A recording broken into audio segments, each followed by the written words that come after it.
எப்பயுமே chicken எடுத்தாவே chicken 65 போட்டு சாப்பிட்டு தான் பழக்கம். இந்த வாட்டி ஏதோ பாப்கார்ன் சிக்கனாக சரி அதை ட்ரை பண்ணலாமேன்னு சொல்லிட்டு ட்ரை பண்ணோம். அதுக்கு தேவையான அளவு சிக்கன் எடுத்து அதை நம்ம சின்ன சின்ன சாதாம்பா அறுத்துக்கணும் சிக்கனு. அப்போ தான் பாப்கார்ன் மாதிரி தெரியுமா.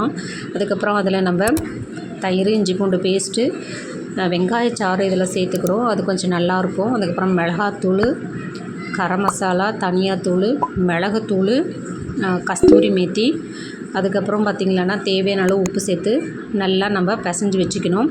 பிசைஞ்சிட்டு ஒரு 2 ஹவர் ஊற வச்சிடணுப்பா. ஊற வச்சதுக்கப்புறமா நம்ம மைதா மாவோட கார்ன்ஃப்ளவர் மாவு சேர்த்து அதோட லைட்டாக உப்பும் மிளகாத்தூளும் சேர்த்துடணும். பொரிக்கிறதுக்காக இதில் கலந்து தான் நம்ம பொரிக்க போகிறோம்.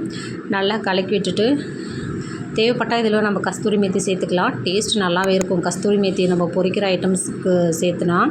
அதுக்கப்புறமா எண்ணெய் சூடு இருந்தோம் நம்ம இதில் அப்படியே டிப் பண்ணி பொரிச்சு எடுத்தால் நம்மளுக்கு பாப்கார்ன் சிக்கன் சூப்பராக ரெடி ஆகிடுச்சு. இந்த டேஸ்ட் வந்து என் பையனுக்கு தான் ரொம்ப பிடிச்சிருந்தது. நல்லா இருந்ததுன்னு சொல்லி சாப்பிட்டான்ப்பா.